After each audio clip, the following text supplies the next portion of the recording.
بسم اللہ الحمدللہ والصلاۃ والسلام علی رسول اللہ وبعد۔ معزز ناظرین کرام، کبائر ذنوب یعنی کبیرہ گناہوں کے سلسلے میں گفتگو کا آج چوتھا حصہ آپ کے سامنے پیش کیا جا رہا ہے، اور آج کی گفتگو میں جس کبیرہ گناہ کا آپ کے سامنے تذکرہ کیا جائے گا یہ وہ عظیم گناہ ہے کہ جس کا ذکر اللہ تعالیٰ نے قرآن کریم میں اور جناب محمد رسول اللہ صلی اللہ علیہ وسلم نے احادیث مبارکہ میں شرک کے گناہ کے بعد دوسرے نمبر پر اس گناہ کا تذکرہ کیا ہے۔ گویا شرک جو روئے زمین پر بنی نوع انسان کی طرف سے کیا جانے والا سب سے بڑا گناہ ہے، اس کے بعد اگر کسی گناہ کا تذکرہ آتا ہے تو وہ قتل ہے۔ کسی بے گناہ اور کسی معصوم شخص کو قتل کر دینا، اس کی جان لے لینا، یہ اللہ تعالیٰ کے ہاں بہت بڑا گناہ ہے۔ اور اس حوالے سے اللہ تعالیٰ نے قرآن کریم میں جو ارشادات فرمائے ہیں اور جو نبی کریم جناب محمد رسول اللہ صلی اللہ علیہ وسلم کے ارشادات ہیں وہ میں آپ کے سامنے پڑھنا چاہوں گا۔ سب سے پہلے سورہ نساء کی آیت نمبر 93 میں اللہ رب کریم نے ارشاد فرمایا وَمَن يَقْتُلْ مُؤْمِنًا مُتَعَمِّدًا فَجَزَاؤُهُ جَهَنَّمُ خَالِدًا فِيهَا وَغَضِبَ اللَّهُ عَلَيْهِ وَلَعَنَهُ وَأَعَدَّ لَهُ عَذَابًا عَظِيمًا، کہ جو کوئی کسی مومن کو جان بوجھ کے قتل کر دے تو اس کا بدلہ جہنم ہے کہ جس میں وہ ہمیشہ رہے گا، اور اللہ تعالیٰ اس پر غضبناک ہوگا اور اس پر لعنت فرمائے گا، اور اس کے لیے عظیم عذاب جو ہے وہ تیار کر رکھا ہے، بہت بڑا عذاب اللہ تعالیٰ نے اس کے لیے تیار کر رکھا ہے۔ ہم نے کبیرہ گناہوں کے سلسلے میں جو تمہیدی گفتگو پہلی قسط میں کی تھی، اس میں ایک بات عرض کی گئی تھی کہ کبیرہ گناہ اس گناہ کو کہتے ہیں کہ جس کے سلسلے میں اللہ تعالیٰ نے قرآن کریم میں یا نبی کریم جناب محمد رسول اللہ صلی اللہ علیہ وسلم نے دنیا میں حد یعنی تعزیری طور پر جو دنیا کے اندر جو سزائیں ہیں وہ متعین کی ہوں، یا آخرت میں عذاب کی وعید کی گئی ہوں، یا اللہ تعالیٰ کی طرف سے لعنت کی گئی ہوں۔ تو آپ تصور کریں کہ یہ وہ بڑا گناہ ہے کہ جس میں یہ ساری چیزیں اکٹھی ہو جاتی ہیں۔ سب سے پہلے اللہ تعالیٰ نے اس کے لیے جہنم میں داخلہ اس کے لیے مقدر کیا ہے، اور اس کے لیے لعنت کا تذکرہ فرمایا ہے، اور اس کے لیے غضبناکی کا ذکر فرمایا ہے، اور پھر اس کے لیے عذاب عظیم کی وعید سنائی گئی ہے۔ تو یہ سارے کی ساری سزائیں دنیاوی اور اخروی سزائیں، دنیا میں قصاص کی صورت میں اور آخرت میں عذاب عظیم کی صورت میں، جہنم میں داخلے کی صورت میں، اللہ تعالیٰ کی طرف سے غضبناکی کی صورت میں، اور اس کی لعنت کی صورت میں، اور لعنت کہتے ہی اللہ تعالیٰ کی رحمت سے محرومی کو، یہ ساری کی ساری سزائیں جس عظیم گناہ کے اوپر لاگو ہوتی ہیں وہ گناہ ہے قتل کا گناہ۔ دراصل اللہ تعالیٰ نے انسانی جان کی بڑی حرمت رکھی ہے، اس کو محترم قرار دیا ہے،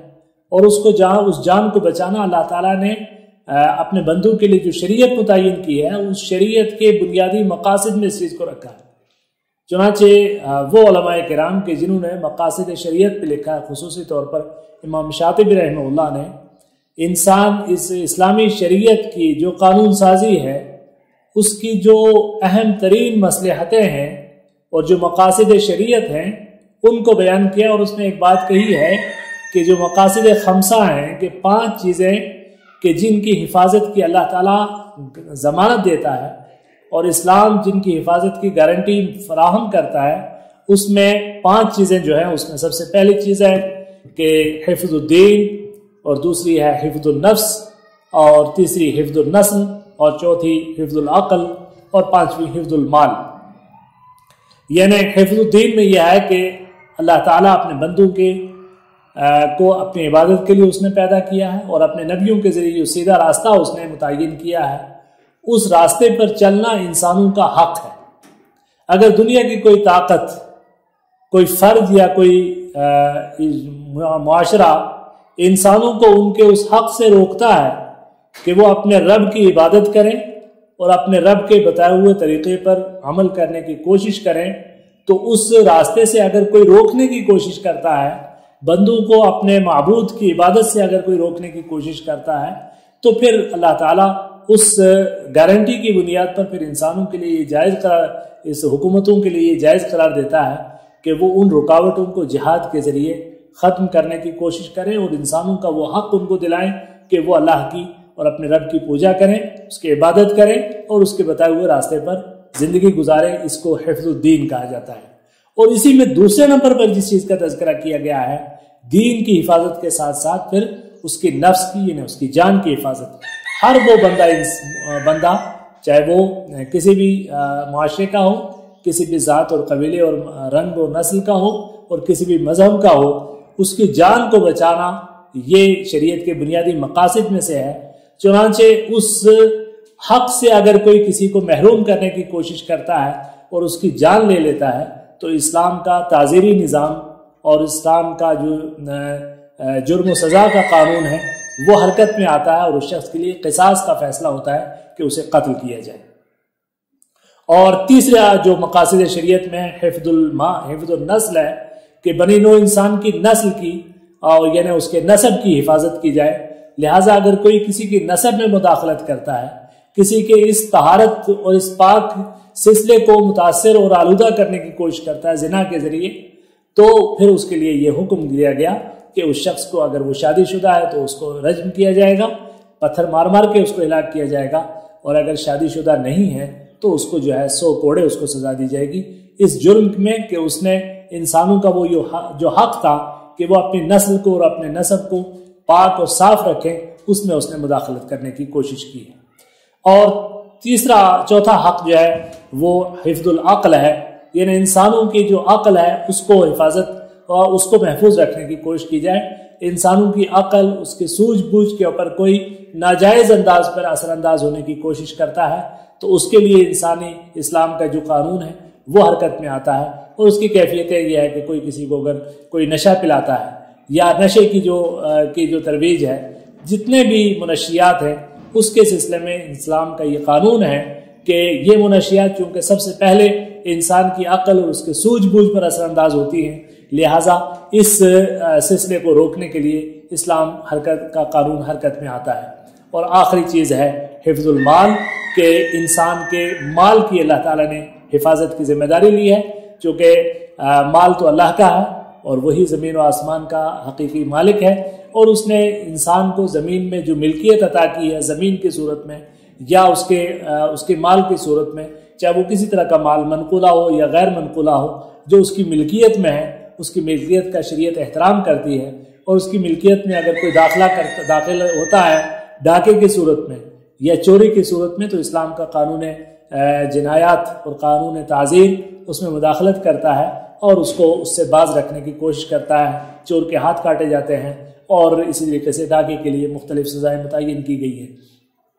تو یہ شریعت کے مقاصد میں یہ چیز کہ انسانوں کی جان کو بچایا جائے، اسی لیے اللہ تعالیٰ نے یہ سخت ترین قوانین نافذ فرمائے ہیں۔ فرمایا من قتل مؤمنا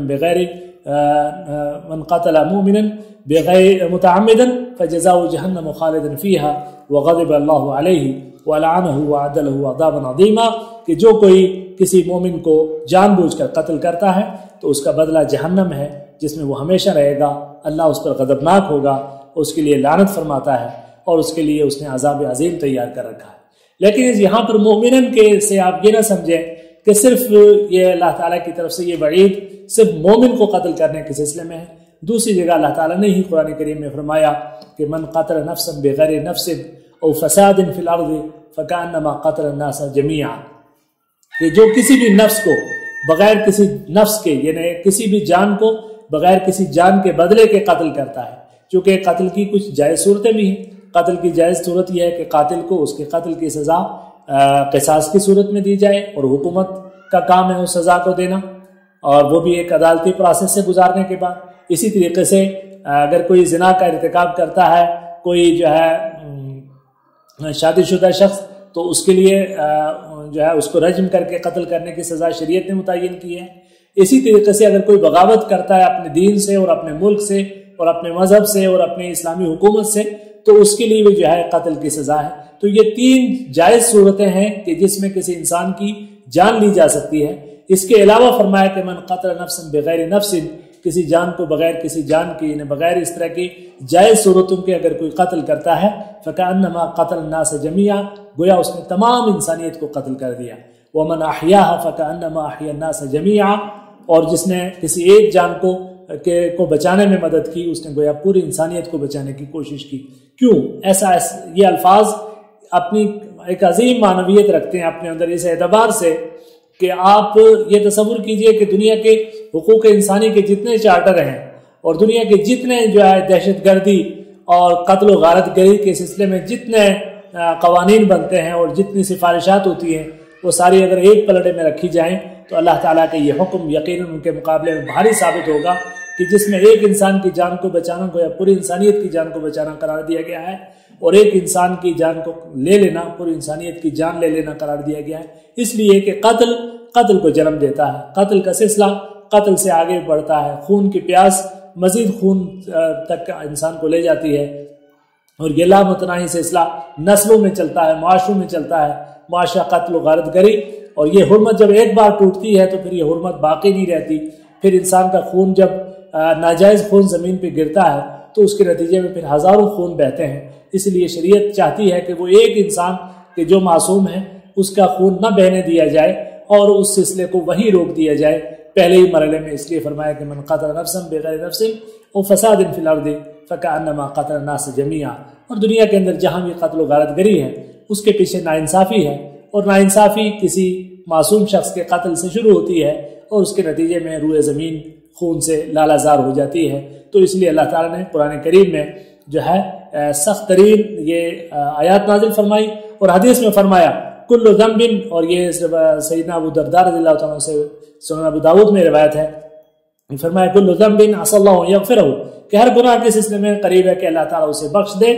الا من مات مشرکا او قتل مؤمنا عمدا، مگر وہ شخص کے جو شرک کی حالت میں مر جائے، مشرک مر جائے، یا اس نے کسی مومن کو جان بوجھ کے قتل کیا ہو، یا دوسری ایک حدیث میں جو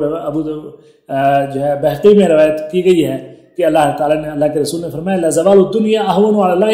من قتل مؤمن بغیر حق، کہ پوری دنیا اگر زائل اور ختم ہو جائے تو وہ اللہ تعالیٰ کے نزدیک ایک ہلکا معاملہ ہے اس کے مقابلے میں کہ کسی بے گناہ شخص کو، مومن کو قتل کیا جائے۔ اور ایک تیسری حدیث میں جس کو صحیح بخاری میں روایت کیا گیا ہے کہ اللہ کے رسول صلی اللہ علیہ وسلم نے فرمایا لن یزال المؤمن فی فسحۃ من دینہ ما لم یصب دما حراما، کہ مومن اس وقت تک شخص، کوئی بھی شخص جو ہے مومن اس وقت تک اپنے دین کے سلسلے میں محفوظ ہوگا کہ جب تک کہ وہ کسی کا ناجائز خون نہ بہائے۔ تو اگر کوئی شخص ایک دین کی زندگی گزار رہا ہے اور دینداری کی زندگی ہے اور دوسرے سارے اعمال وہ کر رہا ہے، لیکن اگر وہ کسی کا ناحق خون بہانے کا مجرم ہو رہا ہے تو یہ سمجھ لیجئے کہ وہ اپنے دین کے سلسلے میں اب وہ امان سے اور حفاظت سے باہر نکل چکا ہے، اب وہ خود ایک زبردست خطرے کا موجب ہے کہ اس نے ایک شخص کی جان لی ہے۔ اور آپ تصور کیجئے کہ اس وقت دین کے نام پر، مذہب کے نام پر، مسلک کے نام پر، علاقوں کے نام پر اس وقت جو دنیا میں قتل و غارت گری کا سلسلہ ہے وہ اللہ تعالیٰ کے نزدیک کتنا ناپسندیدہ ہے، اور وہ لوگ کہ جو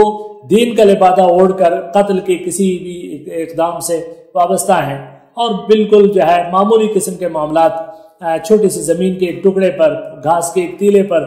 اور وراثت کے کسی تھوڑے سے حصے پر، اور کسی اور رنجش کی بنیاد پر جو انسانوں کی جانیں لی جا رہی ہیں۔ اور تعجب کی بات ہے کہ کچھ معاشروں میں، کچھ قبیلوں میں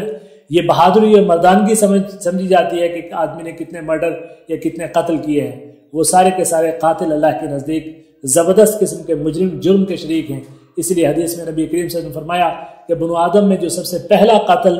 قابیل نے حابیل کا کیا تھا، فرمایا قیامت تک جتنے قتل ہوں گے اس میں قابیل کو اس کا حصہ گناہ کی صورت میں ملتا رہے گا۔ اس لیے اگر کسی معاشرے میں کوئی شخص قتل کی ریت ڈالتا ہے، چاہے وہ کسی ٹائٹل سے بھی ہو، تو یہ سمجھ لیجئے کہ وہ ایک گناہ کا بہت بڑا ٹوکرا اپنے سر پر اٹھائے ہوئے پھر رہا ہے۔ اور اسی طریقے سے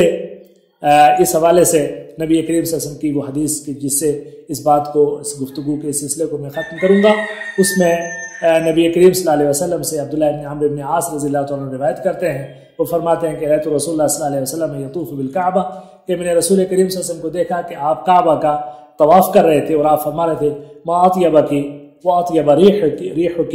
ما اعظمک وما اعظم حرمتک والذی نفس محمد بیدہ لحرمت المؤمن اعظم عند اللہ من حرمتک۔